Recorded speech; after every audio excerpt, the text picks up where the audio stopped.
السلام علیکم۔ بسم اللہ الرحمن الرحیم۔ حضرت ہود علیہ السلام کا واقعہ قرآن کریم اور اسلامی تاریخ میں بڑی تفصیل سے بیان کیا گیا ہے۔ حضرت ہود علیہ السلام اللہ کے ایک برگزیدہ نبی تھے جنہیں قوم عاد کی ہدایت کے لیے بھیجا گیا تھا۔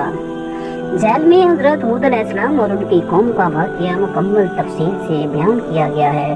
قوم عاد کی شناخت: قوم عاد عرب کے علاقے احقاف میں رہتی تھی جو یمن اور عمان کے درمیان واقع تھا۔ یہ لوگ بہت طاقتور اور جسمانی طور پر مضبوط تھے۔ انہوں نے بڑے بڑے محلات اور قلعے تعمیر کیے اور اپنی طاقت اور ترقی پر فخر کرتے تھے۔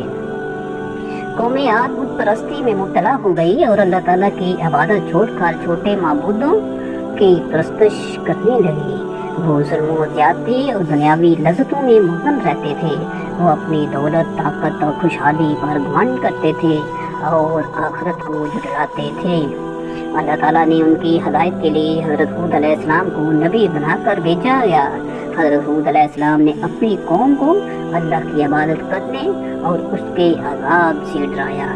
انہوں نے اپنی قوم سے کہا، اے میری قوم، اللہ کی عبادت کرو، اس کے سوا تمہارا کوئی معبود نہیں، کیا تم ڈرتے نہیں؟ حضرت ہود علیہ السلام نے قوم کو نصیحت کی کہ اپنے گمراہی چھوڑ دیں اور اللہ کی طرف رجوع کریں۔ انہوں نے انہیں آخرت کی کامیابی اور دنیاوی زندگی کے فائدے بتائے۔ قوم عاد نے حضرت ہود علیہ السلام کی باتوں کو جھٹلا دیا اور ان کا مذاق اڑایا۔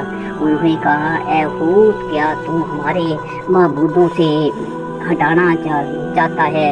ہمارے پاس وہ عذاب لے آ جس کی تو دھمکی دیتا ہے اگر تو سچا ہے۔ سورۃ ہود آیت نمبر 53۔ انہوں نے حضرت ہود علیہ السلام کو جھوٹا قرار دیا اور اپنی طاقت اور دولت پر گھمنڈ کیا۔ قوم عاد کی مسلسل نافرمانی اور تکبر کے نتیجے میں اللہ تعالیٰ کا عذاب ان پر نازل ہوا۔ پہلے اللہ تعالیٰ نے ان پر شدید قحط بھیجا تاکہ وہ اپنی گمراہی کا احساس کریں، لیکن وہ باز نہ آئے۔ اس کے بعد ایک زوردار ہوا یعنی کہ آندھی بھیجی گئی جو مسلسل 7 رات اور 8 دن تک چلتی رہی۔ یہ ہوا اتنی شدید تھی کہ اس نے قوم عاد کو ہلاک کر دیا اور ان کے محلات اور قلعے زمین بوس کر دیے۔ اللہ تعالیٰ نے قرآن کریم میں قوم عاد کے انجام کو عبرت کے طور پر ذکر کیا تاکہ لوگ نصیحت حاصل کریں۔ پھر ہم نے ان پر ایک زبردست آندھی بھیجی جو مسلسل 7 راتیں اور 8 دن ان پر جاری رہی۔ بس تو دیکھنا کہ وہ لوگ اس میں اس طرح گرے پڑے ہیں جیسے کھجور کے گرے ہوئے تھے۔ اللہ تعالیٰ نے حضرت ہود علیہ السلام اور ان کے ماننے والوں کو اس عذاب سے محفوظ رکھا اور انہیں ایک نئی بستی میں آباد کر دیا۔ حضرت ہود علیہ السلام کا واقعہ ہمیں یہ سکھاتا ہے کہ اللہ کی نافرمانی اور تکبر انسان کو تباہی کی طرف لے جاتا ہے، جبکہ اللہ تعالیٰ کی اطاعت اور انبیاء کی تعلیمات پر عمل دنیا اور آخرت دونوں میں کامیابی کا سبب بنتا ہے۔